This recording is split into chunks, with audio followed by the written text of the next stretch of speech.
வணக்கம். புது புது அர்த்தங்கள் நிகழ்ச்சிக்கு உங்களை வரவேற்கிறோம்.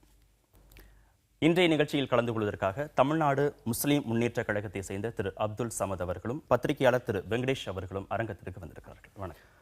நாடாளுமன்ற உறுப்பினர்களை அரசியல் கட்சியினரும் நீதித்துறையினரும் விமர்சனம் செய்வது நாடாளுமன்ற ஜனநாயகத்தின் மீதான மக்களுடைய நம்பிக்கையை இழக்கச் செய்யும் அப்படின்னு மாநிலங்களவையில் எம்பிக்கள் பேசியிருக்கிறாங்க. எம்பிக்களுடைய இந்த கருத்து பற்றி என்ன நினைக்கிறீங்க? எம்பிக்களுடைய கருத்து, அவங்களுடைய கவலையை அவங்க வெளிப்படுத்தியிருக்கிறாங்கன்றது முதல்ல பார்க்கணும். அதே நேரத்தில் எம்பிக்களுடைய நடவடிக்கைகள் எப்படி இருந்துக்கிட்டு இருக்குன்றதை வைத்து தான் நம்ம எதையும் முடிவு செய்ய முடியும். விமர்சிக்கவே கூடாது என்பது ஜனநாயகத்தில் சாதாரண சாமானிய மக்கள் தொடங்கி நீதிமன்றங்கள் வரை அவங்களுடைய அடிப்படை உரிமையை பறிக்கக்கூடிய ஒரு செயலாகத்தான் அதை பார்க்கப்படுது. முன்மாதிரியாக இருக்க வேண்டிய எம்பிக்கள், எம்எல்ஏக்கள், அமைச்சர்கள் எப்படியெல்லாம் நடந்து கொண்டிருக்கிறார்கள் என்பதை வைத்தும் இதை பார்க்கணும்.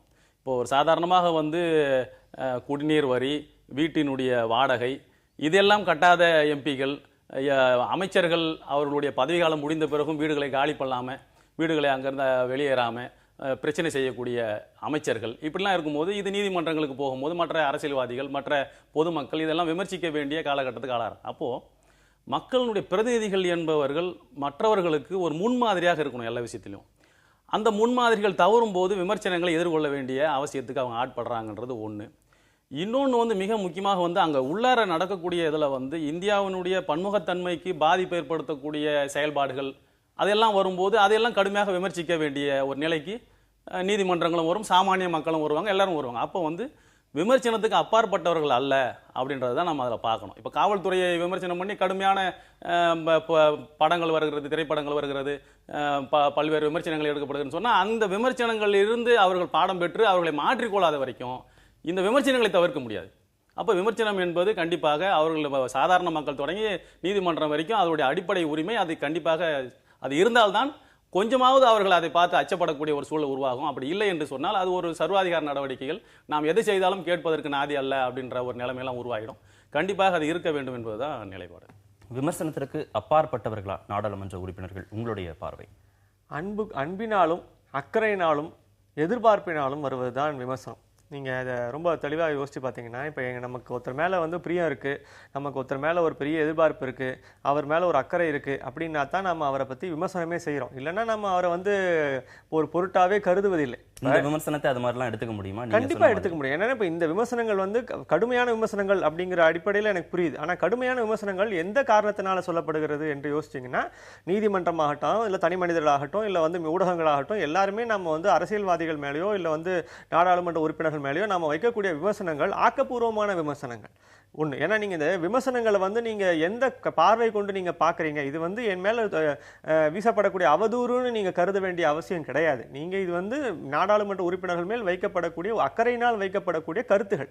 இந்த கருத்துகள் நீங்க ஏற்றுக்கொள்ள வேண்டும். நாங்கள் இப்படிப்பட்ட ஒரு எதிர்பார்ப்பை கொண்டிருக்கிறோம், இப்படிப்பட்ட ஒரு அக்கறையை உங்கள் மேல் வைத்திருக்கிறோம் என்ற ஒரு நோக்கிலிருந்து தான் நாம சொல்றோம். இப்ப நீங்க இது சரி தப்பு, இது என்னை பாதிக்குது, என்னுடைய ஒரு செயல்பாட்டை என் மேல இருக்கக்கூடிய மதிப்பை இது அத்தனையும் கெடுக்குதுன்னு நீங்க நினைக்க வேண்டிய அவசியம் கிடையாது. ஏன்னா இது ஒரு ஜனநாயகத்துல இந்த மாதிரியான மக்கள் கருத்தை ஒட்டித்தான் ஒவ்வொருத்தரும் நம்ம பேசுறோம். அப்போ மக்களுக்கு நீங்க கொண்டு போகும்போது அவங்க மேல ஒரு அக்கறை இருக்கு, அந்த அக்கறையினால இதை சொல்றாங்க. ரெண்டாவது பகுதி என்னன்னா, முக்கியமான பகுதி என்னன்னா, நீங்க இந்த ஆக்கப்பூர்வமாக பார்க்கணும். அதாவது தனி மனித விமர்சனம் அப்படிங்கிறது கிடையாது. இப்போ நீங்க ஒவ்வொரு எம்பி மேலேயோ ஏதோ ஒரு விஷயத்தில் அவர் பேச போறார், ஏதோ ஒரு விஷயத்தை அவர் சொல்ல வராரும்போது நாம வைக்கக்கூடிய விமர்சனமானது அந்த இஷ்யூ பேஸ்ட், அதாவது பிரச்சனை சார்ந்த ஒரு விமர்சனங்களாக தான் நம்ம வைக்கிறோமே தவிர அதை நீங்க ஒரு தனி மனித விமர்சனமாக எடுத்துக்கொள்ள வேண்டியதில்லை.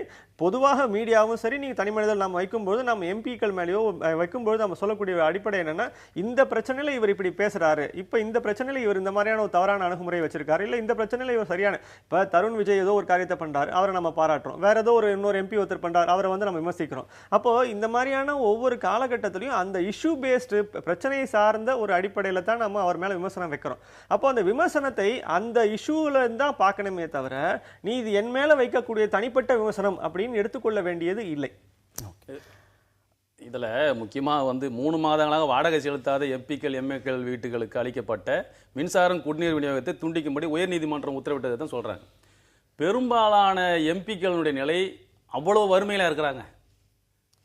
அவ்வளவு வறுமையான நிலையில் இன்றைக்கு எம்பிக்கள் இல்லை, பெரிய கோடீஸ்வரர்கள் தான் பெரும்பான்மையாக எம்பிக்களாக வரக்கூடிய சூழல் இன்றைக்கு இந்திய ஜனநாயகத்தினுடைய அடிப்படை நிலையாக ஆகி போச்சு.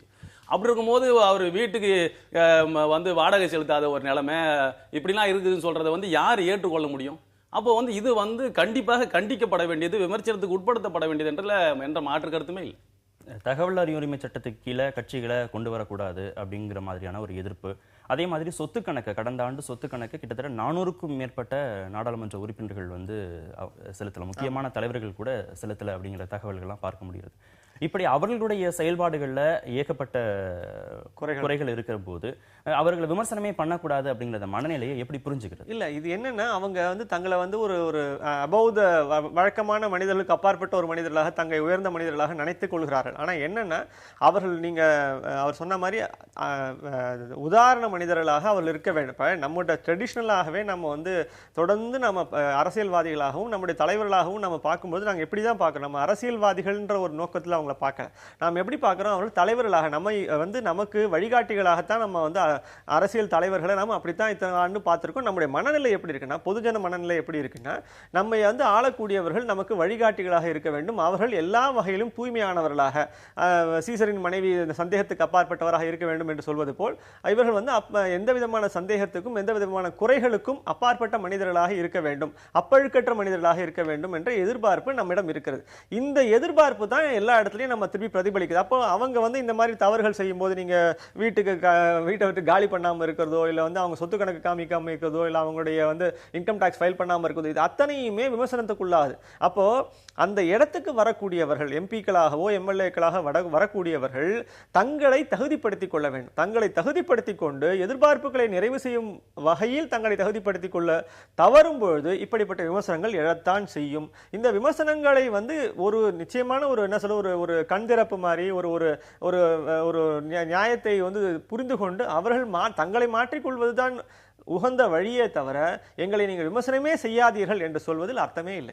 நீதிமன்றத்தையும் சேர்த்தே தான் பேசியிருக்கிறாங்க. நீதிமன்றங்கள் வந்து பயங்கரவாதிகள் மீதான வழக்கை முடிக்கிறதுக்கு 22 ஆண்டுகளுக்கு மேலா எடுத்துக்கிறாங்க. அதே சமயத்தில் அரசியல்வாதிகளுக்கு மீதான வழக்கு அப்படின்னு வரும்போது ஓராண்டு ஈராண்டுக்குள்ளேயே அந்த வழக்குகளை முடிக்கிறாங்க. அதே மாதிரி வழக்கு போடுவதிலையும் நீதிமன்றங்கள் முனைப்பு காட்டுவதாக எம்பிக்கள் பேசியிருக்கிறாங்க. நீதிமன்றத்தின் மீதான இந்த விமர்சனத்தை எப்படி பார்க்கறது? இல்லை, இதுல வந்து நீதிமன்றம் அரசியல்வாதிகளுடைய வழக்கை அதிகமான காலங்கள் விசாரித்து தீர்ப்பு வழங்கிய செய்திகளும் நிறைய இருக்குது. அரசியல்வாதிகளுடைய வழக்குகளை 18 வருஷம் 20 வருடங்கள்லாம் கழித்து, அதனால வந்து இவங்க பக்க சார்பை நியாயப்படுத்துவதற்காக வேண்டி சொல்லக்கூடிய ஒரு பொய்யான குற்றச்சாட்டு தான் சொல்லணும். அதே நேரத்தில் நீதிமன்றங்கள், பொதுவாக நீதிமன்றங்கள் எப்படி இருக்கணும்னு சொல்லிட்டு நம்ம நினைக்கணும்னு சொன்னா, மறுக்கப்பட்ட, அதாவது தாமதிக்கப்பட்ட நீதி மறுக்கப்பட்ட நீதிக்கு சமம். அந்த அடிப்படையில் நீதிமன்றங்கள் விரைந்து தீர்ப்பு வழங்கணும் அப்படின்றது எல்லா வழக்குகளுக்கும் பொருந்தும். பொதுவான வழக்கு எல்லா வழக்குகளுக்குமே அதை வைத்திருக்கணும். தீர்ப்பு சீக்கிரமாக உடனடியாக குறுகிய காலகட்டத்தில் வழங்கப்படணும். அதை நீடித்து வைத்து 20 வருடம் 22 வருடம்லாம் நீடிக்கிறதுன்றது எந்த வழக்குக்குமே பொருந்தாது என்பதுதான் சரியானதாக இருக்கும். அது இதுக்கும் பொருந்தாது, பயங்கரவாதத்துக்கும் பொருந்தாது. எந்த பயங்கரவாதமாக இருந்தாலும் சரி. சட்டத்தின் முன் அனைவரும் சமம் அப்படிங்கிறதான் எல்லாருடைய நிலைப்பாடு.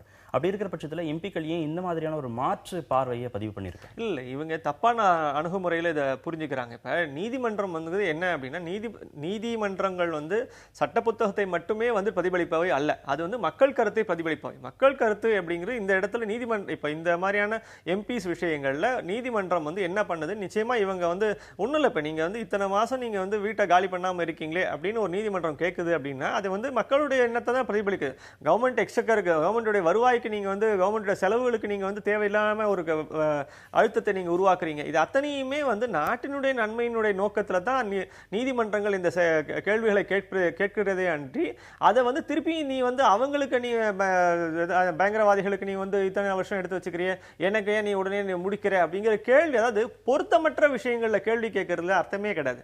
பொருத்தமான விஷயம் என்ன, நான் கேட்கக்கூடிய இப்ப இந்த கேள்வி தப்பா ரைட்டா, நீ வந்து ஏன்பா நீ வந்து எம்எல்ஏவா இருந்த எம்பியா இருந்த நீ ஏன்பா இன்னும் வீடு காலி பண்ணல அப்படின்னு கேள்வி கேட்டா என்ன தப்பு? அதுல தப்பு ஒண்ணும் கிடையாது. நீ காலி பண்ண வேண்டியது உன்னுடைய பொறுப்பு. உனக்கு அந்த அதிகாரத்தில் இருக்கும்போது உனக்கு அந்த இடம் கொடுக்கப்பட்டது. இப்பொழுது நீ வெளியே காலி பண்ணிட்டு போக வேண்டியது உன்னுடைய நியாயமான ஒரு முறை. அதுக்கு ஏதோ ஒரு உரிய கால அவகாசம் கொடுப்பாங்க. ஒரு 3 மாசத்துக்குள்ள நீங்க காலி பண்ணுங்க. 3 மாசத்துக்கு அப்புறமும் நான் உட்கார்ந்துருப்பேன் அப்படின்னு சொன்னா நீங்க வந்து யாராலுமே ஏற்றுக்கொள்ள முடியாது. அண்ட் நீதிமன்றம் கேட்கக்கூடிய கேள்வியில் மக்களுடைய கருத்து பிரதிபலிக்கிறது, அதுல ஒரு நியாயம் இருக்கு. எம்பிக்கள் மீதான மரியாதை குறைஞ்சா நாட்டு மக்கள் எப்படி அவங்க மேல மரியாதை வைப்பாங்க அப்படின்னும் கேட்டிருக்காங்க. இல்லை, அதாவது எம்பிக்களுடைய நடவடிக்கைகளில் திட்டமிட்டு யாரோ அவதூறு பரப்புறாங்கன்னு சொன்னால் அதை நம்ம வந்து கண்டிக்கலாம். நீதிமன்றம் அது மாதிரி ஏதாவது செய்து அது நிரூபிக்கப்பட்டிருந்தால் அதை நமக்கு நீதிமன்றம் தன்னுடைய தீர்ப்புகள் விமர்சனத்துக்கு உட்பட்டது தான், விமர்சனம் கூடவே கூடாதுன்றதெல்லாம் ஒன்றும் இல்லை. அப்போ வந்து அதை நம்ம விமர்சிக்கலாம். ஆனால் வந்து பெரும்பாலான நடவடிக்கைகள் என்பது எம்எல்ஏக்கள் எம்பிக்கள் இன்றைக்கு மக்களுடைய சாதாரண மக்களுடைய உணர்வுகளை புரிந்து கொண்ட நடவடிக்கைகளாக பெரும்பாலும் இல்லாத நிலையும் நம்ம பார்க்குறோம். அப்படி இருக்கும்போது அவர்களுடைய அந்த செயல்பாடுகளை நீதிமன்றமும் மற்றவர்களும் விமர்சிப்பதை கண்டிப்பாக அது தவறு என்று சொல்லவே முடியாது.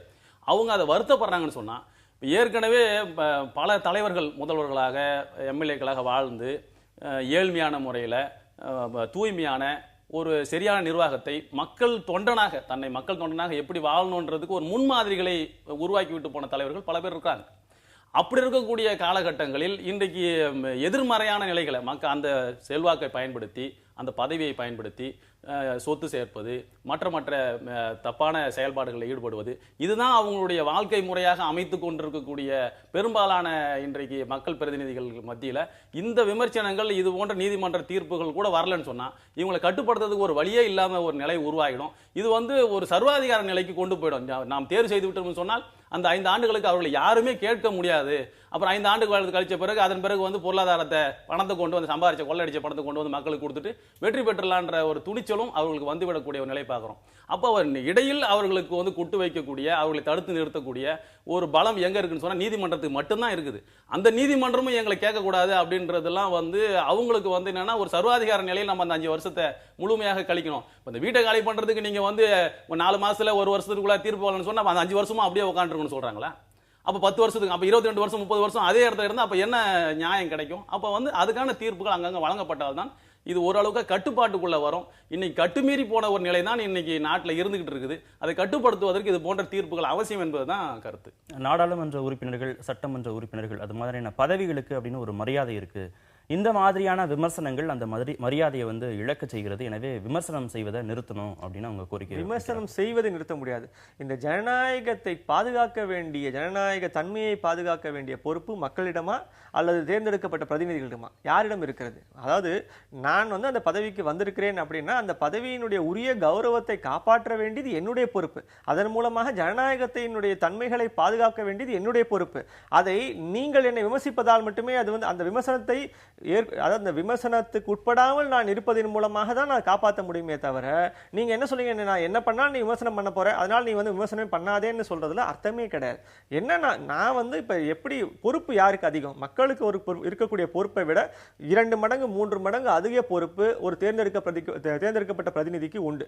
அந்த பிரதிநிதி அந்த கௌரவத்தையும் அந்த மரியாதையும் அந்த ஜனநாயக பண்புகளையும் அந்த ஜனநாயக கௌரவத்தையும் காப்பாற்ற வேண்டியது அவருடைய முக்கியமான பொறுப்பு. அவர் தன்னுடைய பொறுப்பை தட்டி கழிப்பது போல் பேசுவது அர்த்தமே அல்ல. நீங்க வந்து அந்த மாதிரி அந்த பொறுப்பு என்கிட்ட இருக்கு, ஆனா நீ வந்து என்ன விமர்சனிப்ப, அதாவது நீங்க அந்த பொறுப்புக்கு வந்துட்டீங்க, அதுக்கேற்ப தகுதியோட நீங்க நடந்துகிட்டீங்கன்னா, இப்ப பல எம்பிஸை வந்து நம்ம ரொம்ப கௌரவமா நடத்துறோம், பேசுறோம், அவங்க இருக்கக்கூடிய மரியாதை இருக்கு. சில இப்ப இதே இப்ப நீங்க நாடாளுமன்றத்தில் இப்ப நீங்க வந்து நம்முடைய டெய்லி வந்து டிவியில காமிக்கிறாங்க, ராஜ்யசபா டிவியும் எல்லா டிவிலையும் பாத்தீங்கன்னா, லோக்சபா டிவியில பாத்தீங்கன்னா என்ன விதமான நடவடிக்கை இருக்கு, அவங்க மேல என்ன விதமான மரியாதை மக்களுக்கு வரும். அதே இடத்துல நீங்க கௌரவமான எம்பிஸ் இருக்காங்க, அப்ப அவங்களும் அந்த மாதிரி ட்ரீட் பண்றோம். இப்போ பிரச்சனை என்னன்னா, எல்லாருக்கும் ஒன்னா சேர்ந்து நான் முடிவுக்கு வரல. சில எம்பிஸ் இந்த மாதிரி தவறுகள் செய்கிறார்கள், சில எம்பிஸ் பிரமாதமாக வேலை செய்கிறார்கள். இப்போ இது இஷ்யூ பேஸ்டு, தனிநபர் பேஸ்டு, இது ரெண்டுமே இருக்கு. இப்போ இஷ்யூ பேஸ்டு வரும்போது விமர்சனம், தனிநபர் நடந்து அவங்களுடைய ஒரு சரியான நடவடிக்கை இல்லாத போது விமர்சனம், இது ரெண்டுமே ஒன்றோடு ஒன்று இருக்கிறது. அந்த ஜனநாயக மரபுகளையும் அந்த பண்பையும் காப்பாற்ற வேண்டியது முதல் கடமை தேர்ந்தெடுக்க பிரதிநிதிகளிடம் தான் இருக்கிறது. எலக்ட்ரல் ரிஃபார்ம்ஸ் பற்றி, தேர்தல் சீர்திருத்தங்கள் பற்றி அந்த தேவை புரிதல் இப்போ இன்னும் ஆழமா தேவைப்படுகிறது. உச்சநீதிமன்றத்தில் இந்த குற்ற பின்னணி கொண்ட வேட்பாளர்கள் நிறுத்துவது தொடர்பான வழக்கு வரும்போது அதெல்லாம் கட்சியினுடைய கொள்கை முடிவு அப்படின்னு தெரிவிக்கிறாங்க. அதெல்லாம் முடிவு செய்ய வேண்டியது அரசு அப்படின்னு தெரிவிக்கிறாங்க. திரும்ப பெறணும், வேட்பாளர்கள் சரியாக செயல்படாத வேட்பாளர்களை திரும்ப பெறணும் அப்படின்லாம் சொல்லப்படுகிற காலகட்டத்தில் எந்த மாதிரியான தேர்தல் சீர்திருத்தங்கள் இன்றைய காலகட்டத்தில் தேவையாக இருக்கிறது? இல்லை, இது இந்தியா வந்து ஒரு மிகப்பெரிய பணக்கார நாடு இல்லை, ஒரு ஏழை நாடு. இந்த ஏழை நாட்டு மக்களுடைய உணர்வுகளை பிரதிபலிக்கணும்னு சொன்னால் ஒரு ஏழ்மையை உணரக்கூடிய அளவிற்கான மக்கள் பிரதிநிதிகள் சட்டம் இயற்றக்கூடிய அவைகளுக்கு போகணும். அதுக்கான வாய்ப்பு இன்னைக்கு இந்த இந்திய ஜனநாயகத்தில் வழங்கப்பட்டிருக்கிறதா, அந்த நாடாளுமன்ற சூழல்கள் அப்படி இருக்கிறதா அப்படின்னு சொன்னா அப்படி இல்லை. அடிப்படையில் ஒருத்தர் நாடாளுமன்ற உறுப்பினராக வர வேண்டும், ஒரு சட்டமன்ற உறுப்பினராக வர வேண்டும்னு சொன்னா அடிப்படையில் அவர் வந்து லட்சியவாதியாக, மக்களுக்கு சேவை செய்யணுன்ற நல்ல நோக்கம் கொண்டவராக, அவருடைய கடந்த கால வாழ்க்கை ஒரு சீரானதாக இருக்கணும் அப்படின்றதெல்லாம் யாரும் பார்க்கறது இல்லை. அவருக்கு வந்து பெரும் பொருளாதார பின்பலம் இருக்கிறதா, அவருக்கு வந்து ரவுடிசம் பண்ணக்கூடிய படைபலம் இருக்கிறதா, கட்சி பின்னணி வலுவான முறையில் இருக்கிறதா, இது மட்டும்தான் இன்னைக்கு வேட்பாளர்களுடைய பெரும்பாலான தகுதிகளாக பார்க்கப்படுகிறது. அப்ப இது போன்ற ஆட்களை தேர்வு செய்து அவங்க அனுப்பப்படும் போது அவர்கள் சாமானிய மக்களுடைய உணர்வுகளை, அவங்களுடைய பிரச்சனைகளை அங்கு பிரதிபலித்து அதுக்காக பிரச்சனைகளை எழுப்பக்கூடியவர்களாக இல்லாமல், பெரும் பணக்காரர்களுடைய அவங்களுடைய உணர்வுகளையும் அவர்களுக்கான ஒரு சில சலுகைகளையும் பெற்று தருவதற்காக வேண்டி அவர்களிடத்தில் லஞ்சம் பெற்றுக்கொண்டு செயல்படக்கூடியவர்கள் எல்லாம் வந்து கொண்டிருக்கிறார்கள். அப்போ வந்து இந்த நாடாளுமன்றம் என்பது சாமானிய மக்களுடைய உணர்வுகளை பிரதிபலிக்கக்கூடிய அளவுக்கு தேர்தல் நிலைப்பாடுகள் கொண்டு வரப்படணும், தேர்தல் கமிஷன் அந்த அளவுக்கு செயல்படணும்னு சொன்னா அது போன்ற ஒரு சூழலை வருமா என்பதே ஒரு பெரிய கேள்விக்குறியாக இருக்கிறது. இன்னைக்கு தமிழக சட்ட சபைகள் நடக்கக்கூடிய தேர்தல்களாக இருந்தாலும் சரி, சட்டமன்றங்கள் நடக்கக்கூடிய தேர்தலாக சரி, நாடாளுமன்றம் நடக்கக்கூடிய தேர்தலாக இருந்தாலும் சரி, தேர்தல் கமிஷனுக்கு என்ன அதிகாரம் இருக்குன்னு தெரியல. அது பாட்டுக்கு லஞ்சம் பணம் கொடுத்து ஓட்டு வாங்கக்கூடிய நடைமுறைகள் நடந்து கொண்டே இருக்கிறது.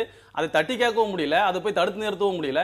தடுத்து நிறுத்தவன் குற்றவாளியாக மாற்றக்கூடக்கூடிய சூழல், அவன் தாக்கப்படக்கூடிய ஒரு நிலைகள் தான் இருக்குதே தவிர வேறு நிலைகள் இல்லை. இது ஒரு ரொம்ப கவலை அளிக்கக்கூடிய ஒரு நிலையாக தான் பார்க்க. தரமான வேட்பாளர்களை தேர்ந்தெடுக்கிறது அப்படிங்கிறதுல தேர்தல் ஆணையம், அரசியல் கட்சிகள், பொதுமக்கள் இவர்களுக்கான பொறுப்புணர்வு அப்படிங்கிறது எந்த அளவுக்கு தேவைப்படுகிறது? இது வந்து ஒரு கூட்டு முயற்சி தான் சார். இப்போ நீங்கள் வந்து தேர்தல் ஆணையம் மட்டும் ஒரு விதிகளை வந்து உருவாக்கித்தான் தர முடியுமே தவிர அதை நடைமுறைப்படுத்துவது எக்ஸிக்யூட்டிவ் தான். இப்போ நீங்கள் எக்ஸிக்யூட்டிவ் இப்போ நடைமுறைப்படுத்தும் போது அரசியல் கட்சிகள் தங்களுடைய வேட்பாளர்களை தேர்ந்தெடுத்து வழங்கும் பொழுது எப்படிப்பட்ட ஒரு தகுதி தரமத்தை உருவாக்க வேண்டும் என்பது அந்தந்த கட்சியினுடைய தலைமை, அந்தந்த கட்சியினுடைய தன்மையை பொறுத்து தான் இது முடிவாகுது. ஆனால் இதில் என்ன நடந்திருக்கு அப்படின்னா, எலக்டோரல் ரீஃபார்ம்ஸ் ரீதியாக நீங்கள் அதை வந்து செய்ய முடியும். ஆனால் என்ன அடிப்படையில் இப்போ மதுவுக்கு எதிரான ஒரு பெரிய ஒரு மனநிலை இன்னைக்கு தமிழகம் ஃபுல்லாக உருவாகி இருக்கோ, அது மாதிரி நாம சரியான ஒரு உறுப்பினர்களை தேர்ந்தெடுக்க வேண்டும் என்ற எண்ணம் வந்து நீங்க மக்கள் மத்தியில் ஒரு பெருமளவு உருவாகும் போது, தன்னெழுச்சியாக உருவாகும் போது, சரியான நபர்களை தேர்வு செய்து தங்கள் வேட்பாளர்களாக ஒவ்வொரு கட்சியும் அறிவிக்கக்கூடிய ஒரு சூழல் உருவாகும். மீண்டும் அணு உற்பத்தி தொடங்கி இருக்கிறது ஜப்பான். இதுக்கு 2 காரணங்கள் சொல்றாங்க. ஒன்று, எரிபொருளை அதிகமான விலைக்கு வெளியில காசு கொடுத்து வாங்க வேண்டியதாக இருக்கிறது. இன்னொன்று, இயங்கா நிலையில இருக்கக்கூடிய அந்த அணு உலைகளை பராமரிக்கிறது அப்படிங்கிறதுக்கு நிறைய நிதிச்சுமை இருக்கு, சிரமமாக இருக்கு அப்படின்னு 2 காரணங்களை சொல்லியிருக்கிறாங்க. அதாவது வந்து ஜப்பான் பாடம் கற்க மறுக்கிறதா அப்படின்ற ஒரு கேள்வி தான் இங்கே. ஏன்னா 2011 1984 செர்னோபில் விபத்துக்கு அப்புறம், செர்னோபில் விபத்தை பற்றி கொஞ்சம் மக்கள் மறந்த நிலையில் 2011 ஃபுகுஷிமாவுடைய அணு உலை விபத்து ஒரு மிகப்பெரிய விழிப்புணர்வை மக்கள் மத்தியில், உலக நாடுகள் மத்தியில் உருவாக்கி 86ஆம் ஆண்டுக்கு பிறகு 86ஆம் ஆண்டுக்கு பிறகு அப்போது 2011 நடந்த அந்த ஃபுகுஷிமா அணு உலை விபத்து தான் கூடங்குளத்து மக்களையும் ஒரு பெரிய விழிப்புணர்வுக்கு உள்ளாக்குனதுன்னு சொன்னால் அது மிகைப்படுத்த வார்த்தை இல்லை. அப்போது ஒரு பெரிய பாதிப்பு, லட்சக்கணக்கான மக்கள் பாதிக்கப்பட்ட ஒரு நிகழ்வு தன்னுடைய நாட்டில் நடந்திருந்தோம். அதை மீண்டும் அந்த அரசு புனரமைத்து கொண்டு வருவதற்கோ அல்லது புதிய வேறு அணு உலைகளை கொண்டு வர்றதுக்கோ ஒரு முயற்சி செய்வது என்பது அது எது மாதிரியான ஒரு இதை நோக்கி போகுன்றது தெரியல. இது அதே செய்தியிலே பெரும்பாலான மக்கள் அதுக்கு கடுமையான எதிர்ப்பு தெரிவித்திருக்கிறார்கள் என்ற செய்தியும் வந்திருக்கிறத பார்க்குறோம். வந்து என்னன்னு சொன்னால், அரசுகள் வேறு ஏதோ ஒரு நிர்பந்தத்திற்காக வேண்டி இந்த செயல்பாடுகளில் ஈடுபடுகிறது அப்படின்றது தான் நம்ம பார்க்க முடிகிறத தவிர இது மக்கள் நலன் சார்ந்த ஒரு பிரச்சனையாக இதை பார்க்க முடியல. இப்போ ஒன்றும் குறிப்பாக சொல்லணும்னு சொன்னால், கல்பாக்கம் அணு உலை, நான் கல்பாக்கம் பகுதியை சேர்ந்தவன் தான். அங்கே வந்து பிஎஃபிஆர்னு சொல்லக்கூடிய வேக அணு ஈணுலை, இந்த வேக அணு ஈணுலை என்பது இதே ஜப்பானில் மாஞ்சோ என்ற இடத்துல 15 வருஷத்துக்கு முன்னாலே மூடிட்டாங்க. அது வந்து லிக்விட் சோடியம் சொல்லக்கூடிய திரவ சோடியத்தை குளிர்விப்பானாக கொண்டு இயங்கக்கூடியது. அது சாதாரண வேர்வை தண்ணி பட்டா கூட வெடித்து விடக்கூடிய ஒரு மிகப்பெரிய ஆபத்தான ஒரு தொழில்நுட்பம், தோல்வி அடைந்த தொழில்நுட்பம். ஒரு விஞ்ஞானத்தில் முன்னேறிய நாடுன்னு சொல்லக்கூடிய ஜப்பானே தோல்வி அடைந்த தொழில்நுட்பம் அங்கே கைவிட்ட நிலையில அதை கொண்டு வந்து கல்பாக்கத்தில் நிர்மாணித்து அதை துவக்குவதற்காக வேண்டி 3 ஆண்டுகளாக இதோ அதோன்னு சொல்லிட்டு இருக்காங்க தவிர இன்னும் துவக்கப்படலை. இதே போன்ற அணு உலை இன்னும் 4 வரும் கல்பாக்கத்துக்கு அப்படின்னு சொல்லி அறிவிக்கக்கூடிய ஒரு நிலையை பார்க்கிறோம். அப்போ வந்து இது உலக நாடுகள் எங்கேயுமே இல்லை, அமெரிக்காவில் இல்லை. அமெரிக்காவில் கூட அந்த டெஸ்ட் ரியாக்டரோட நிற்குது. அப்ப இயக்க முடியல அப்படின்ற ஒரு நிலை இருக்கும்போது அந்த தோல்வியடைந்த தொழில்நுட்பத்தை இன்னைக்கு நம்ம விஞ்ஞானத்தின் எந்த நிலையில இருக்கிறோம், ஜப்பான் அமெரிக்காவை ஒப்பிட்டு பார்க்கும்போது இந்தியாவுடைய சூழல் எப்படி இருக்குது? அப்ப இது போன்ற ஒரு நிலையில் இருக்கக்கூடிய நம்ம நாட்டில் இது போன்ற ஒரு ஆபத்தான தோல்வியடைந்த தொழில்நுட்பத்தை கொண்டு வந்து நிறுத்துவது என்பது நம்மளை வந்து ஒரு சோதனை எலிகளாக பார்க்கிறார்களோ என்ற ஒரு அச்ச உணர்வும் நமக்கு ஏற்படக்கூடிய ஒரு நிலை ஏற்பட்டிருக்கிறது. ஆக வந்து ஜப்பானுடைய இந்த செயல்பாடு என்பது அங்க மக்கள் எதிர்ப்பு தெரிவித்திருக்கூடிய நிலையில் கொண்டு வருவதை நம்மால் ஏற்றுக்கொள்ள முடியல. ஜப்பான் வந்து அதில் பாடம் கற்க வேண்டும், புகுசிமா விபத்திலிருந்து பாடம் கற்க வேண்டும். ஏற்கனவே அந்த இன்னும் சொல்ல போனால் உலக நாடுகளில் அணு குண்டினால் பாதிக்கப்பட்ட ஒரு மிகப்பெரிய பாதிப்பு அழிவுக்கு உள்ளான ஒரு நாடு. அதையெல்லாம் கருத்தில் கொண்டு ஜப்பான் இதெல்லாம் மறுபரிசீலனை செய்யணும்னு தான் நம்ம வந்து சொல்ல முடியுமே தவிர இதில் வந்து வேற எதுவும் சொல்றதுக்கு இல்லை. ஜப்பானிய மக்கள் எதிர்ப்பு தெரிவிச்சிருக்கிறாங்க அப்படிங்கிறத தாண்டி அதற்கு அரசு தரப்புல பதில் சொல்லப்பட்டிருக்கு. ரொம்ப ஆழ்ந்து யோசிச்சு எடுக்கப்பட்ட முடிவு தான் அப்படின்னு அரசு தரப்புல சொல்லப்பட்டிருக்கு. அதே மாதிரி பாதுகாப்பு காரணங்களையும் அவங்க வந்து இன்னும் கடுமையாக இந்த விதிகள் எல்லாம் பின்பற்றும் அப்படின்னு சொல்லியிருக்கிறாங்க.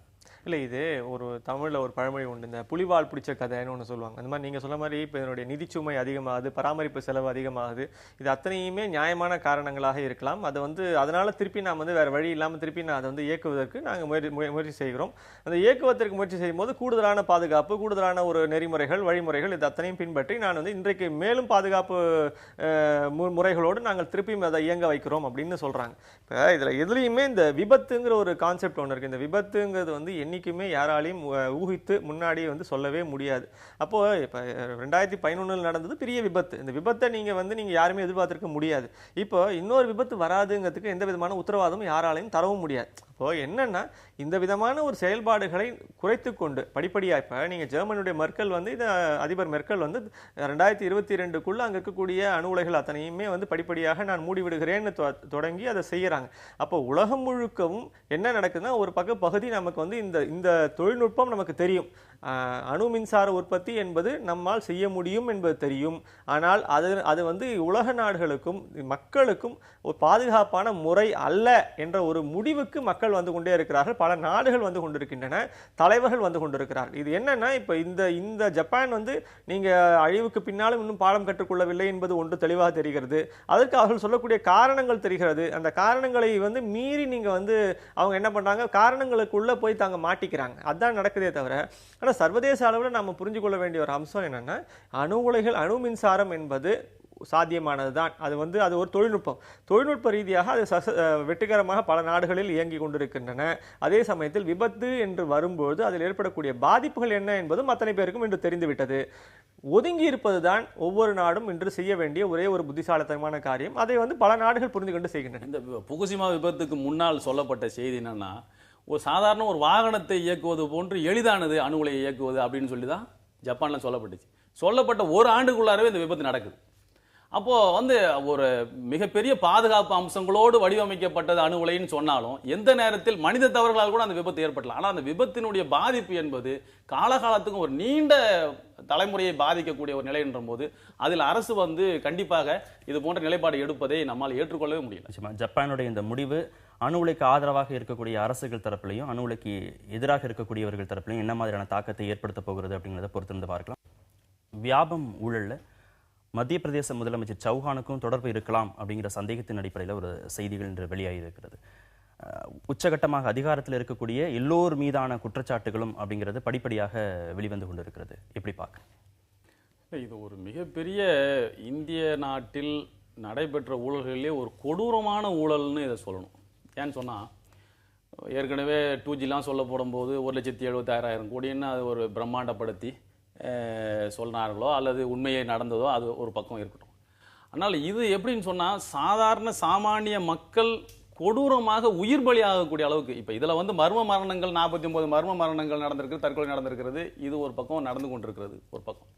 இன்னொரு பக்கம் இந்த ஊழலால் அதை பற்றிய எந்த ஒரு அடிப்படை நாலேஜ் இல்லாதவர்கள் மருத்துவர்களாக வந்து மக்களை அணுகக்கூடிய ஒரு நிலை, அதை பற்றி எந்த தகவல்களுமே தெரியாத வந்து வரக்கூடிய அந்த பதவிகளுக்கு வரக்கூடியவர்கள் எதை போன்ற பாதிப்புகளை நாட்டில் மக்களுக்கு உண்டாக்குறாங்க. அப்போ ஒட்டுமொத்த நாட்டினுடைய அந்த நல்ல தன்மையை மிக கேவலமான ஒரு நிலைக்கு கொண்டு போகக்கூடிய அளவுக்கான ஒரு ஊழலாக இதை வந்து நம்ம பார்க்க வேண்டியிருக்கு. இதுல வந்து கடைகோடி ஊழியர் தொடங்கி கவர்னர் வரைக்கும் இதுல தொடர்புல இருக்கிறார்கள், இதுல பாதிக்கப்பட்டிருக்கிறார்கள். இது என்ன என்னன்னு சொன்னால் கவர்னருடைய மகனே இந்த வழக்கில் மர்ம மரணம் அடையக்கூடிய அளவுக்கு ஒரு நிலைமை இருந்திருக்குது. இவருக்கு முதலமைச்சருக்கு இதில் தொடர்பில்லை அப்படின்னு சொல்லிட்டு ஒரு மிகப்பெரிய இது சொல்லிட்டு இருந்தாங்க. இன்னைக்கு பார்த்தோன்னு சொன்னால் ஆர்டிஐயில் இவருடைய இதால் பல்கலைக்கழகத்தினுடைய மூத்த பேராசிரியர்கள் நியமிக்கப்பட்டிருக்கக்கூடிய ஒரு நிலையை பார்க்குறோம். அப்போ இது எல்லாம் எதை நோக்கி இந்த நாடு போய்கிட்டு இருந்ததுன்னா, பிஜேபி எதை சொல்லி கொண்டு இருந்தது எவ்வளோ நாளும் அப்படியே தேசபக்தி, நேர்மை, தூய்மை, பாரத கலாச்சாரம் இதெல்லாம் பெரிய அளவில் நாங்கள் தான் நிலைநிறுத்த போனோம் அப்படின்னு சொல்லிட்டு இருந்தக்கூடிய பிஜேபியினுடைய அரசினுடைய உண்மை முகம் இன்றைக்கு வெளிப்பட்டிருக்கிறது என்பது தான் இதிலிருந்து நாம் பார்க்க வேண்டிய நிலை இருக்குது. ஆக இது காங்கிரஸாக இருந்தாலும் சரி, பிஜேபியாக இருந்தாலும் சரி, இதன் மீது எடுக்கப்படக்கூடிய கடும் நடவடிக்கைகள் மீண்டும் இது போன்ற ஒரு செயல்களை யாரும் செய்யக்கூடாது என்ற ஒரு நிலைப்பாட்டுக்கு வரக்கூடிய அளவிற்கு ஒரு கடும் தண்டனைகள் அதில் வழங்கப்படணும்னு சொல்லி எதிர்பார்க்கிறோம். ஆனால் அது போன்ற நிலைகளை நோக்கி போகுமா, அல்லது இது இன்றைக்கு இருக்கக்கூடிய அரசுகள் அதை நீர்த்து போக செய்து விடுமா அப்படின்ற ஒரு அச்ச உணர்வும் நமக்கு இருக்கிறது. ஒரு நாட்டின் மீது அக்கறை கொண்டு இந்த நாட்டினுடைய எதிர்கால நலனை எதிர்கொள்ளக்கூடியவர்கள் யாராக இருந்தாலும் சரி, இதை கடுமையாக கண்டிக்க வேண்டும். இதன் மீது சரியான நடவடிக்கை எடுக்க போகணும். அது முதலமைச்சர் என்பதற்காக வேண்டி அவர் தப்பி வைப்பது, பிஜேபியை சேர்ந்தவர் நம்முடைய அந்த தூய்மை தன்மையை பாதுகாத்துக்கணுன்றதுக்காக வேண்டி இன்னைக்கு வெளியே வந்தாச்சு. இன்னைக்கு அதனுடைய நாற்றம் நாடு முழுக்க வீச தொடங்கிடுச்சு. இதை நீங்க இன்னும் தடுத்து நிறுத்தவே முடியாது. பிஜேபி அதிலிருந்து தன்னை காத்துக்கொண்டு நான் தன்னை பரிசுத்தவான்களாக காட்டிக்கொள்வதற்கான வாய்ப்பே இல்லை. இன்னைக்கு என்னன்னு சொன்னா, பிஜேபி ஒரு பக்கம், இன்னொரு பக்கம் ஆர்எஸ்எஸ் நாங்க இன்னைக்கு தேசியத்தை பாதுகாக்க வந்தவங்க சொன்னா, ஆர்எஸ்எஸ் தலைவர்கள் தான் ஏற்கனவே சுதர்சன் முதற்கொண்டு தன்னுடைய வீட்டில் வேலை செய்யக்கூடியவர்களுக்கு ஃபுட் இன்ஸ்பெக்டர், உணவு ஆய்வாளர் பதவிக்கு வீட்டிலிருந்து எக்ஸாம் எழுதி கொடுக்கக்கூடிய அளவுக்குலாம் நிலைமைகள் நடந்திருக்கிறத நம்ம பார்க்குறோம். இதிலே ஒரு ஆர்எஸ்எஸ்னுடைய ஆனந்த் ராய்ன்னு சொல்லக்கூடிய ஆர்எஸ்எஸ்னுடைய சாதாரண உயர்நிலை பள்ளியிலிருந்தே ஒரு முன்னணி தலைவராக வரக்கூடிய அளவிற்கு அவர் மருத்துவ ஒரு துறையை சேர்ந்தவர். அவங்க மனைவியும் மருத்துவத்துறை சேர்ந்தவங்க. அவங்க என்ன சொல்றாங்கன்னா, அவங்க அதிகமாக இந்த செய்தியை வெளியே கொண்டு வந்தவங்க. அவங்க இது கொண்டு வந்ததுக்கு பிறகு இதை வெளிப்படுத்தின உடனடியாக அவங்க டிரான்ஸ்ஃபர் செய்யப்படுறாங்க. பல பேர் படுகொலை செய்யப்பட்டாங்க. அதாவது ஒரு நிருபர், இதை வெளிக்கொண்டு வந்த நிருபர் மர்ம மரணம் அடைகிறார். அடிப்படையில் அவரும் ஒரு ஆர்எஸ்எஸ்காரர், ஆர்எஸ்எஸ் கைவிட்டுட்டு அப்படின்னு சொல்லி கூட அவர் பேட்டி கொடுத்திருக்காரு. ஆர்எஸ்எஸ் காரர்கள் அவர்களாலேயே நம்ம என்ன மாதிரியான இதை சொல்லிட்டு இருக்கோம் நாட்டு மக்களுக்கு. ஆனால் நம்முடைய ஆர்எஸ்எஸ்ஸே இதுக்கு சப்போர்ட்டா போகக்கூடிய நிலைமை இருக்கு. ஆர்எஸ்எஸ் இதை எதிர்த்து பேசலையே அப்படின்ற கவலையை அவர் வெளிப்படுத்தக்கூடிய ஒரு நிலையெல்லாம் பார்க்கிறோம். அப்போ இது ஒரு வெளி தோற்றம், ஒரு முகமுடியை தான் இன்றைக்கு ஆர்எஸ்எஸும் பிஜேபியும் இந்த நாட்டில் போட்டுக்கிட்டு தூய்மை தன்மையும் நேர்மையும் இன்றைக்கு இந்த கலாச்சாரத்தை பாதுகாக்கணும்னு சொல்றாங்களே தவிர, இவர்களுக்கு உள்ளார இருக்கக்கூடியது ஒரு மிகப்பெரிய ஊழல் முகம்தான். ஒரு கொடுமையான, அதுவும் ஊழலோடு சேர்ந்து படுகொலை முகமும் வெளிப்பட்டிருக்கிறது இதுலன்றதுதான் இந்த ஊழல் வெளிப்படுத்தக்கூடிய ஒரு செய்தியா இருக்கு. சௌஹான் இது தொடர்பாக பேசும்போது, ஏற்கனவே காங்கிரஸ் ஆட்சியில் இருந்த தேர்வு முறைகளில் தான் ஊழல் நடப்பதற்கான வாய்ப்புகள் அதிகமாக இருந்தது. அதை மாற்றி நான் தேர்வு முறைகளில் கொண்டு வந்தேன், வேணும்னே என் மேலே பழி போடணும் அப்படிங்கிறதுக்காக இந்த தேர்வு முறைகளில் நிறைய ஊழல்களை நடைபெற்று என்னை சிக்க வச்சுட்டாங்க அப்படிங்கிற மாதிரியான குற்றச்சாட்டுகளை அவர் புகுத்திருந்தார். இது நல்லதுக்காக தான் நான் பண்ணேன் அப்படிங்கிற மாதிரியான வருத்தங்களையும் அவர் தெரிவிச்சிருந்தார். இப்போ அவர் மீதே குற்றச்சாட்டு சுமத்தப்பட்டிருக்கு. இல்லை, இது ரொம்ப ஒரு இன்ஃபேக்ட் நீங்கள் இந்த அளவுக்கு இருக்கக்கூடிய ஒரு மிகப்பெரிய ஒரு ஊழல், அதில் இருக்கக்கூடிய சாவு, மர்ம மரணங்கள், இது எல்லாமே ஏற்படுத்தக்கூடிய ஒரு பயம் என்னென்னா, அடிப்படையில் நம்முடைய கல்வித்துறை மேலேயும் நம்முடைய ஒரு அரசு பணி இது அத்தனை மேலேயுமே எப்படிப்பட்ட ஒரு தாக்கத்தை அரசியல் நிகழ்த்த முடியும், பணம் நிகழ்த்த முடியும், எப்படி ஒரு அதிகாரம் நிகழ்த்த முடியும் அப்படிங்கிறது திருப்பி திருப்பி நிரூபணமாகி கொண்டே வந்திருக்கிறது. இப்போ இதில் என்ன ஒரு சிக்கல்னா, இப்போ நீங்கள் ஒரு போன அரசாங்கத்தில் இருந்த முதல்வர் அவர் சொல்லி பல அப்பாயின்மெண்ட்ஸை யூனிவர்சிட்டியில் போட்டாங்க அப்படின்னு அவர் குற்றச்சாட்டு சொன்ன உடனே, இப்போ இவங்க காங்கிரஸ் என்ன சொல்கிறாங்க, நீங்கள் கூட தான் நீங்கள் அதே மாதிரி அப்பாயின்மெண்ட்ஸ் போட்டிருக்கீங்க பாருங்கள், இந்த யூனிவர்சிட்டியில் ஒரு 4 பேருடைய ஒரு பதவிகளுக்கு நீங்கள் நேரடியாக ஒரு சீட்டு கொடுத்து அமிச்சாங்க, உடனே அதுக்கான ஒரு பதவிகளை கொடுத்துட்டாங்க. இப்போ இது என்னென்னா, ஒருத்தருக்கு சளைக்காமல் குற்றம் சாட்டி கொண்டே இருப்பது தான் இன்றைக்கி இருக்கக்கூடிய ஒரு மிகப்பெரிய ஒரு அடிப்படையாக மாறி போயிருக்கே தவிர, இந்த குற்றச்சாட்டுக்கு பின்னாடி இருக்கக்கூடிய அடிப்படை இதெல்லாம் வெளியே வரணும். இது வெளியே வருவதன் மூலமாக நியாயமான ஒரு 40 பேர் கொண்ட ஒரு சிபிஐ ஒரு கமிட்டி ஒரு விசாரணை குழு போட்டு அவங்க விசாரணை பண்ணிட்டு இருக்கதா சொல்றாங்க. ஆனா இந்த விசாரணைகள் வழியாக என்ன விதமான ஒரு, அதாவது ஒன்று குற்றவாளிகள் வெளியே வர வேண்டும், குற்றவாளிகளுக்கான சரியான தண்டனை கிடைக்க வேண்டும். அதற்கு அப்பாற்பட்டு இந்த மொத்த சிஸ்டத்தையே எப்படி சரிப்படுத்த போறோம்? குறிப்பா நீங்க மத்திய பிரதேசத்துல எப்படிப்பட்ட ஒரு தேர்வு முறைகளை வந்து ஒழுங்குபடுத்த போறோம், அல்லது கல்வி முறைகளை ஒழுங்குபடுத்த போகிறோம், இந்த போட்டித் தேர்வுகளை ஒழுங்குபடுத்த போகிறோம், வேலை வாய்ப்புகளை ஒழுங்குபடுத்த போகிறோம் அப்படிங்கிற ஒரு சிந்தனை வந்து வர வேண்டியது மிக மிக முக்கியம். நம்முடைய ஒரே ஒரு சிக்கல் என்னன்னா, இந்த பிரச்சனை இன்று பூதாகரமாக வெடித்து விட்டது. இது வந்து இதற்கான ஒரு முடிவு எப்படி வேணாலும் நடக்கலாம். இது வந்து முற்றிலும் அமுக்கப்படலாம், காணாமல் போகலாம், அல்லது முற்றிலும் இதற்கான சரியான விசாரணை நடைபெற்று உரியவர்கள் தண்டனை பெறலாம். இது ரெண்டுமே நடக்கும். இதுக்கு அப்பாற்பட்ட ஒரு விஷயம் இருக்கு. என்னன்னா, அதுதான் வந்து இந்த இனிமேலும் இது வந்து இந்த தேர்வு முறைகள் இன்னும் தொடரத்தான் போகின்றன. அந்த ஊர்ல இருந்து நிறைய படிச்சு வரதான் போறாங்க, வேலைக்கு வரத்தான் போறாங்க. அப்போ அதுல என்ன ஒரு ஃபேர்னஸ் இருக்கு, அதுல என்ன ஒரு ஒழுங்கு இருக்கு, அதுல என்ன விதமான ஒரு நியாயம் இருக்கு அப்படிங்கிற ஒரு கவனம், இந்த கவனத்தை வந்து நீங்க ஏற்படுத்த வேண்டியது தேசிய அளவில் மிக மிக முக்கியம். இனிமேல் நடக்கக்கூடிய போட்டித் தேர்வுகளில், இனிமேல் நடக்கக்கூடிய அரசு தேர்வுகள் அத்தனையிலுமே வந்து ஒரு நியாயமான முறை பின்பற்றப்பட்டது, அதன் மூலமாக தேர்வு செய்யப்பட்டவர்கள் தகுதியானவர்களே அப்படிங்கிற ஒரு நிலை அங்கே ஏற்படுமா அப்படிங்கிற ஒரு கேள்விதான் மிக முக்கியமான கேள்வி. ஏன்னா இது அத்தனையுமே பழைய குப்பை. இந்த பழைய குப்பையில இருக்கக்கூடிய நாற்றம் மிக மோசமான நாற்றம், அது ஏற்படக்கூடிய உயிர் பலி, இது எல்லாமே நடந்திருக்கு. அது தனி. அந்த தனியை வந்து அந்த விசாரணை மூலமாக அது வெளிக்கொணரப்பட வேண்டும், அதில் இருக்கக்கூடிய குற்றவாளிகள் தண்டிக்கப்பட வேண்டும், அதெல்லாம் ஒரு தனி பகுதி. ஆனால் இனிமேல் நடக்கக்கூடியது, ஆனால் இதே வியாபம் தான் இப்பொழுது நடக்கக்கூடிய தேர்வுகளையும் அங்கே கண்காணித்துக் கொண்டிருக்கிறது. இதே வியாபம் தான் அங்கே நடக்கக்கூடிய அத்தனை போட்டிகளுக்கும் இன்னும் கொஸ்டின் பேப்பர் அவங்க தான் செட் பண்றாங்க, இன்னும் அவங்க தான் வந்து நடத்துறாங்க. அவங்க தான் வந்து அந்த நம்ம ஊர் டிஎன்பிசி மாதிரி அவங்க ஊர் நடத்துறாங்க. பிரச்சனை என்னன்னா, அதுல என்ன விதமான ஒரு ஃபேர்னஸ் வந்திருக்கு, என்ன விதமான ஒரு நெறிமுறைகள் வந்திருக்கு, என்ன விதமான ஒரு கட்டுப்பாடுகள் வந்திருக்கு அப்படிங்கிற ஒரு தெளிவை வந்து இப்ப இருக்கக்கூடிய முதல்வர் வந்து சொல்லி அந்த நம்பிக்கையாவது உருவாக்கணும். ஆனா அதையும் அவங்க செய்யல. என்னன்னா, இது பாஜகவும் சரி காங்கிரஸ் சரி மாற்றி மாற்றி அதில் குற்றம் சாட்டி அதில் குளிர்காயத்தான் தயாராக இருக்கிறார்களே தவிர, ஆமாம் இதெல்லாம் நடந்து விட்டது, நாங்கள் இப்போது இந்த ஒழுங்குமுறைகளை கொண்டு வந்திருக்கிறோம், இந்த ஒழுங்குமுறையின் மூலமாக இனிமேற்கொண்டு நடக்கக்கூடிய தேர்வுகள் முறையாக நடைபெறும் அப்படிங்கிற ஒரு உத்தரவாதத்தை அவர்கள் யாருமே இன்னும் தரவில்லை என்பதுதான் மிக மோசமான ஒரு சூழ்நிலை. அங்கே காங்கிரஸும் பாரதிய ஜனதாவும் ஒருத்தர் குற்றம் சுமத்துறாங்க அப்படின்னு சொன்னார். மாநில அரசுடைய அந்த நிர்வாகத்தில் இருக்கக்கூடிய சிறப்பு புலனாய்வு குழு அப்படிங்கிறதான் விசாரணை நடத்திட்டு வந்தது நீதிமன்றத்துடைய மேற்பார்வையின் கீழே. இதை வந்து மாற்றி சிபிஐ விசாரணை நடத்தணும் அப்படின்னு காங்கிரஸ் தரப்புலையும் ஆம் ஆத்மி தரப்புலையும் உச்சநீதிமன்றத்தில் வழக்கு தொடுக்கப்பட்டது. அதன் பிறகு சிபிஐக்கு இந்த விசாரணை மாற்றப்படுகிறது. ஆனால் அங்கே இருக்கக்கூடிய ஆளுநர் காங்கிரஸ் கட்சியை சேர்ந்தவர், அவருடைய பையனுக்கு இந்த ஊழலில் தொடர்பு இருப்பதாக சந்தேகிக்கப்படுகிறது. பாரதிய ஜனதாவுடைய முக்கியமான தலைவர்கள், முக்கியமான பிரமுகர்கள், அரசியல் கட்சி தலைவர்கள், இது மாதிரி எல்லாருமா சேர்ந்து ஒரு கூட்டணியில இந்த ஊழல்களை செஞ்சிருக்கிறாங்க அப்படிங்கிறதான் பார்க்க முடிகிறது. இப்போ காங்கிரஸ் கட்சி பாரதிய ஜனதா மீது குற்றம் சுமத்துகிறதோ இல்லை பாரதிய ஜனதா காங்கிரஸ் மீது குற்றம் சுமத்துகிறதோ எப்படி பார்க்க? அதாவது காங்கிரஸை பொறுத்த வரைக்கும் இந்த மதவாத சக்திகளை எதிர்ப்பதிலும் சரி, மற்ற செயல்பாடுகளையும் சரி, பல விஷயங்கள்ல பிஜேபியோடு ஒன்றுபட்டு நிற்கிறதுன்றதையும் நம்ம வந்து சுத்தமாக மறுத்தர முடியாது. ஊழல் பல்வேறு விஷயங்கள்ல அதை சொல்லலாம். இந்த வெளிநாட்டு உறவுகள் பற்றிய செய்திகளில் கூட நீங்க காங்கிரஸை அது போன்று பொருத்தி பார்க்க முடியும். இதை விட ஒரு பெரிய கொடூரமான ஒரு செய்தி என்னன்னு சொன்னா, இந்த ஊழல் ஒரு பக்கம், இதே மத்திய பிரதேசத்தில் போபாலில் யூனியன் கார்பரேட்டினுடைய இது வந்து வெடித்து விஷவாயு கசிஞ்சு 25,000 பேர் இறந்து போய், நான் இந்த 30வது ஆண்டு நிகழ்வுக்காக வேண்டி நாங்கள் போயிருந்தோம். பூவுலகின் நண்பர் சுந்தரராஜனும் நானும் அங்கே நேரில் போயிருந்தோம்.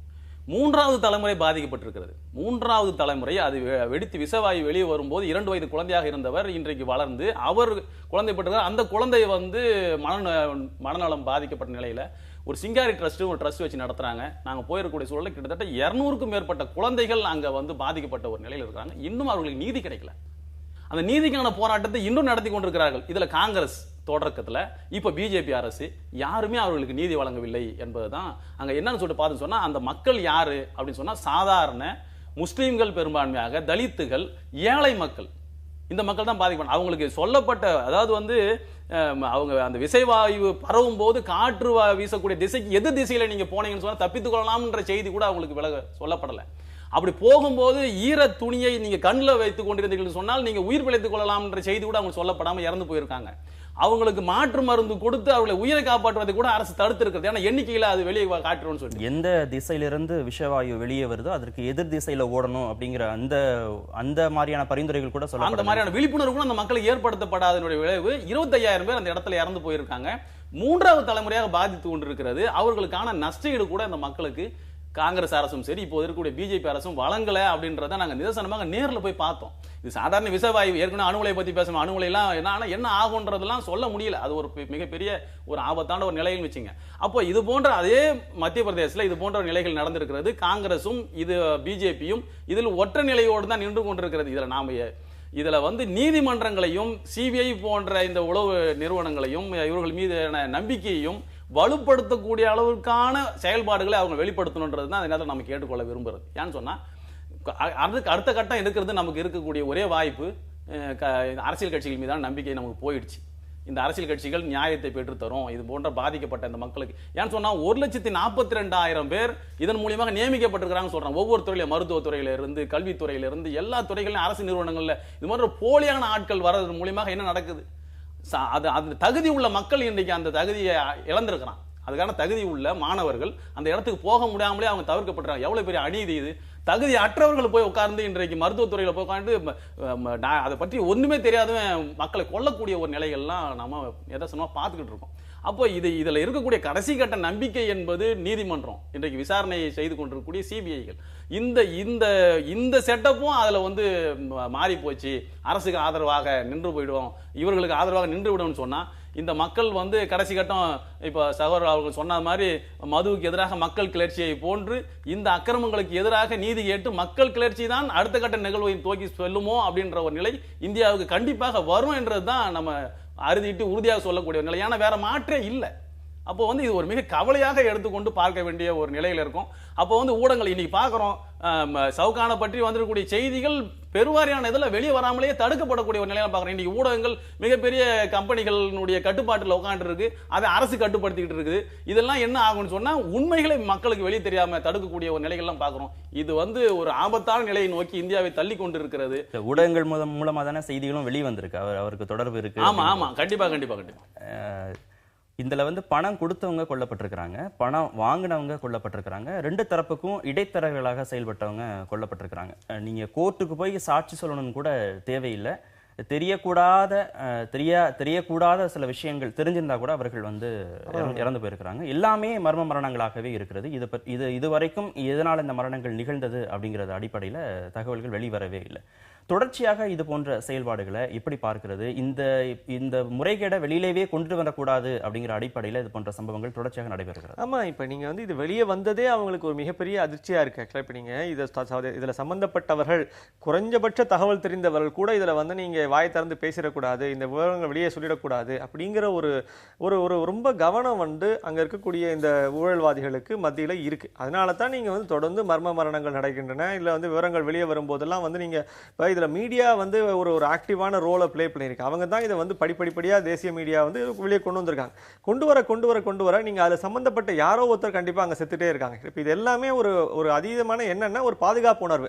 இது ஒரு ப்ராப்பரா ஏதோ ஒரு அவங்களுக்குள்ள ஒரு மெஷினரி, சரியான ஒரு மெஷினரி ஒன்று வச்சிருக்காங்க. இதை யாரை படிக்க வைக்கணும், யாரை தேர்வு எழுத வைக்கணும், யாருக்கு அதை இம்பர்சனேஷன் பண்ணணும், இது எல்லாத்தையும் ரொம்ப ஒரு ப்ரொஃபஷனலா பண்ணியிருக்காங்க. இந்த ப்ரொஃபஷனலுக்குள்ள யாரோ ஒருத்தர் நடுவில் பூந்து இதெல்லாம் தப்பு அப்படின்னு நீங்க எடுத்து சொல்லும்போது அடிப்படையில் அவங்க எல்லாமே தேவையற்றவர்களாக மாறிவிடுகிறார். பிரச்சனை என்னன்னா இப்ப நமக்கு இப்ப கவனம் தேசிய அளவில் நம்ம கவனம் கொண்டு வர வேண்டிய அம்சம் என்னன்னா, இனிமேற்கொண்டும் அங்கே இந்த மாதிரியான தவறுகள் நேராது, இனிமேற்கொண்டும் அங்கே ஒழுங்கான தேர்வுகள் நடைபெறும், அங்கே நடைபெறக்கூடிய தகுதியுள்ள மாணவர்கள், சரியான மாணவர்கள் தான் கல்வி தகுதி பெற்று வேலை வாய்ப்புக்கும் பணிகளுக்கும் சேர்வார்கள், படிப்புக்கு சேர்வார்கள் அப்படிங்கிற ஒரு உத்தரவாதம் தான் இப்ப ரொம்ப முக்கியம். இப்ப நமக்கு நல்லா தெரிஞ்சு போச்சு. ஏன்னா இப்ப நீங்க செத்து போட்டு நிறைய பேர் போறாங்க, அதே போல செத்து போறாங்க, இல்ல நிறைய பேர் அங்க இருக்கக்கூடிய தகவல் வெளியே வர அதை ஏற்றுக்கொள்ள முடியாதவர்கள் அதை எப்படியாவது அமுக்கணும்னு பார்க்கறாங்க. இது நடக்கும். ஆனா என்னன்னா குறைஞ்சபட்சம் ஒரு அரசாங்கம், அந்த அரசாங்கம் இன்று செய்ய வேண்டிய மிக முக்கியமான பொறுப்பு, அதைத்தான் நான் திருப்பி வலியுறுத்துறது. ஏன்னா இனிமே இந்த தவறுகளை அரசாங்கம் துணை இருக்கிறதோ என்ற ஒரு பயம் இருக்கு இல்லையா, அது கிடையாது. நாங்கள் அந்த அத்தனை ஊழலுக்கும் நாங்கள் துணை நிற்கவில்லை, அதற்கு எந்த குறைஞ்சபட்ச நாங்கள் ஒரு இதை மறைப்பதற்கான நோக்கம் கூட எங்களிடம் இல்லை, நாங்கள் இதை அத்தனையுமே திறந்த புத்தகமாக வைத்துக் கொள்ள விரும்புகிறோம் என்ற ஒரு உத்தரவாதத்தை அரசு தர வேண்டும். அதை நடைமுறைப்படுத்த வழித்தடத்தை, ஒரு நெறிமுறைகளை, வழிகாட்டு நெறிமுறைகளை, உத்தரவாதத்தை அந்த அரசு உருவாக்கி இனிமேற்கொண்டு இதெல்லாம் நடைபெறாது, இப்படி இது அத்தனையுமே இனிமேல் நடக்கக்கூடிய தேர்வுகள் அத்தனையும் ஒழுங்காக நடைபெறும்னு ஒரு உத்தரவாதத்தை அரசு கொடுத்தாவே ஒரு குறைஞ்சபட்ச நம்பிக்கையாவது அந்த அரசு மேல வரும். அதை கூட இன்னும் செய்ய மாட்டேங்கிறாங்கன்னு தான். மர்ம மரணங்கள் ஒருபுறம், இன்னொரு புறம் சிறைச்சாலைகளில் இது சம்பந்தமான வழக்குகளில் கைது செய்யப்பட்டு இருக்கிறவங்க தற்கொலை செய்து கொள்ள அனுமதி தாருங்கள் அப்படின்னு ஜனாதிபதிக்கு கடிதம் எழுதியிருக்கிறாங்க. இருக்கிற சிஸ்டம் மீதான நம்பிக்கையை இவர்கள் இழந்துட்டாங்களா? இல்லை, அதாவது வந்து உண்மைதான். அது வந்து மக்கள் வந்து என்னன்னா, இந்த செய்திகளை வெளியே சொல்லி நியாயம் கிடைக்கும் அப்படின்ற ஒரு அந்த இதற்கு பாருங்க, அந்த நிலைகள் வந்து இன்னைக்கு தகர்ந்துகிட்டு இருக்குது.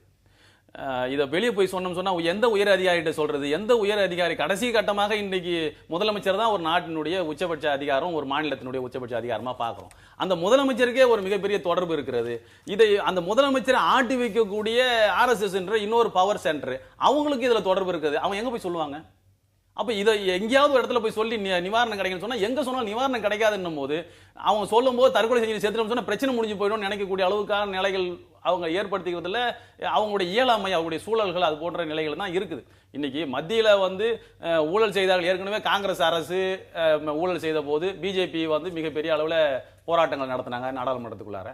நாடாளுமன்றத்தில் போராட்டம் நடத்துறது மட்டும் இல்ல, இதே எதிர்கட்சி தலைவராக சுஷ்மா ஸ்வராஜ் இருக்கும் போது என்ன சொன்னாங்கன்னு சொன்னா, நாடாளுமன்றத்தை முடக்குவது என்பது ஜனநாயக உரிமைன்னு சொன்னாங்க எதிர்கட்சி தலைவராக இருக்கும். ஆனா அதே சுஷ்மா ஸ்வராஜ் மீது இன்றைக்கு வந்திருக்கிறது, அவர்கள் பதவி விட்டு விலகி அந்த ஊழல் பிரச்சனைகளை எதிர்கொள்வதற்கு தயாராக இல்லாத நிலையில இன்றைக்கு நாடாளுமன்றம் முடக்கப்பட்டிருப்பதற்கு மத்திய அரசே காரணமாக இருந்து கொண்டிருக்கக்கூடிய நிலையை பார்க்கிறோம். அப்போ வந்து யார் உண்மையும் நேர்மையும் தூய்மையும் பேசுறாங்களோ அவங்க ஒருபடி முன்ன போயிட்டு நாங்க வந்துடுச்சு, நாங்க வந்து இந்த மந்திரி பதவியில் இருக்க தயாராக இல்லைன்னு சொல்லிட்டு வெளியே நின்று அதை எதிர்கொண்டாங்கன்னு சொன்னா அது வந்து அவங்க சரியான நிலையில போய்கிட்டு இருக்காங்கன்னு சொன்னாங்க. அப்படி இல்லை, அது உண்மை நிலை அப்படி இல்லை. அவங்களுடைய உண்மை முகம் இன்றைக்கு வெளிப்பட்டு இருக்கிறது. அன்றைக்கு காங்கிரசுக்கு ஏற்படுத்தின தொந்தரவுகளையும் பிரச்சனைகளையும் இன்றைக்கு காங்கிரஸ் அவர்களுக்கு பதிலாக கொடுத்து கொண்டிருக்கு. அதான் நீங்க நாடாளுமன்றத்தில் பார்த்துக்கிறோம். ஆனால் இவங்க செய்யக்கூடிய வேலைகளால ஒட்டுமொத்த நாட்டு மக்களும் இன்றைக்கு மிகப்பெரிய பாதிப்புகளை அனுபவித்துக் கொண்டிருக்கிறார்கள் தான் யதார்த்தமான உண்மை. நிச்சயமாக அரங்கத்திற்கு உங்களுடைய கருத்துக்களை பதிவு செய்ததுக்கு மிக்க நன்றி.